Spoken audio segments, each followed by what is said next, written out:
We are going to use the Spectral Monitoring Mask tool to analyze the cross-polarization interference between transponders occupying overlapping frequencies in opposite polarizations.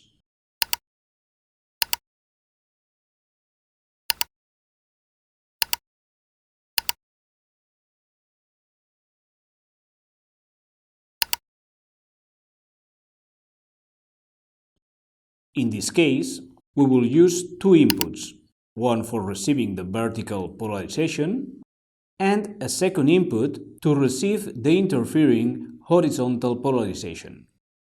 We will activate in both the upper and lower thresholds to ensure that we are notified whenever our transponder of interest from the vertical polarization drops below a minimum required level, or conversely, any of the two interfering transponders from the horizontal polarization surpasses a certain allowed signal level. We will use two virtual screens to follow up continuously those signals from either polarization in real time.